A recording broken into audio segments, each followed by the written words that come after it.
मुझे लगता है कि राजनीति उनको चिंता करने के लिए प्रेरित कर रही है।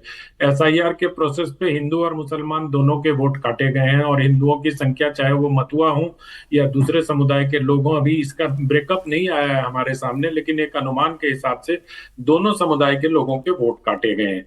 चिंता उनको इस बार दूसरी हो रही है। चिंता इस बार ये हो रही है कि मुसलमानों के खिलाफ एक माहौल वहां पर बनता हुआ दिखाई दे रहा है, या भारतीय जनता पार्टी बनाने का प्रयास कर रही है कि ममता बनर्जी मुसलमानों को बहुत पैम्पर करती है, उनको बहुत ज्यादा सहूलियतें देती हैं।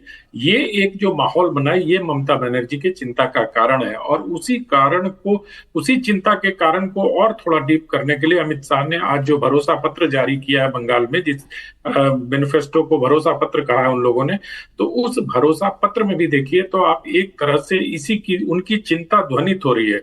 क्योंकि 6 महीने के अंदर यूसीसी ले आना, आप जो कह रही हैं delete deport detect deport delete, ये कहना, या पश्चिम बंगाल की सीमा को सख्ती के साथ सील करना, ये घुसपैठियों को बाहर करना, ये सारी बातें उसी ओर वोटर्स को इशारा करती हुई प्रतीत होती हैं जो उनके चुनावी घोषणा पत्र में है। ममता बनर्जी ने बजट में महिलाओं के लिए बढ़ा दिया था, लेकिन एक काम वो से छूट गया था।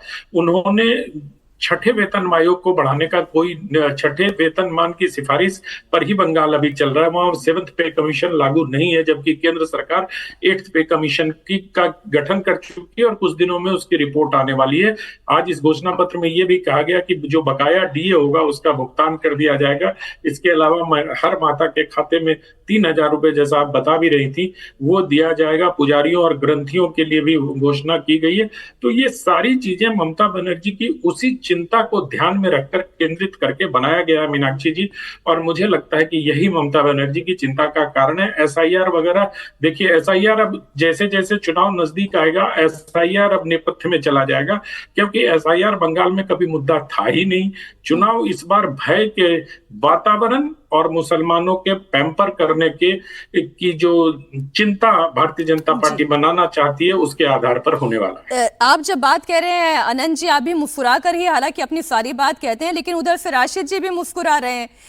राशिद जी, आप भी अपनी मन की बात रख दें, क्योंकि अमित शाह तो ये कह रहे हैं कि ममता बनर्जी ऐसी पॉलिटिक्स कहती हैं कि घुसपैठियों को बाहर निकालना हो या बॉर्डर पर फेंसिंग करना हो, पश्चिम बंगाल की सरकार तो सेना को भी जमीन नहीं देती, इसलिए इस भय के वातावरण को खत्म करना है और भरोसे के वातावरण में पश्चिम बंगाल की जनता को लेकर आना है।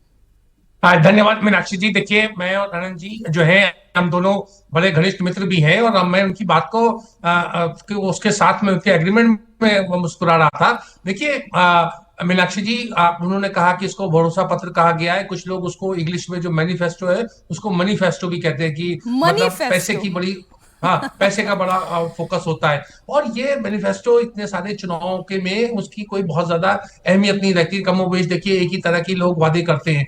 जो गंभीर मुद्दा है घुसपैठियों का, वो देखिए हम जानते हैं, आनंद जी जानते हैं, अमिताभ जानते हैं, आप जानती हैं, वो केंद्र में उसका कोई राज्य के ऊपर कोई पावर नहीं होती कि राज्य जो है किसी को अगर कोई घुसपैठिया हो, राज्य उसको अपने कानून के दायरे में रोक सके, ऐसा संभव नहीं है। तो केंद्र सरकार के पास में पर्याप्त और पूरा उसके पास में एक 12 साल में अगर घुसपैठियों को नहीं निकाल पाए तो आज उसकी जरूरत क्या पेश आती है और क्यों नहीं निकाल पाए, इसका भी एक लेखा जोखा होना चाहिए। और ये बात बार बार जो बंगाल के चुनाव में आती है, देखिए जो बॉर्डर का से कोई आया या नहीं गया, ये केंद्र की गृह मंत्रालय की, रक्षा मंत्रालय की और तमाम मंत्रालयों की, उसमें एक्सटर्नल अफेयर्स का भी रोल होता है। इन तमाम सेंट्रल मिनिस्ट्रीज का ये काम है और हर जगह पर एफआरओ होता है, तमाम तरह की उसकी कानूनी प्रावधान है। तो ये कहना, ये एक राजनीतिक रूप से तो मीनाक्षी बिल्कुल सही है, लेकिन उसमें अकाउंटेबिलिटी का सवाल आता है कि अगर घुसपैठिए बढ़े हैं तो क्यों,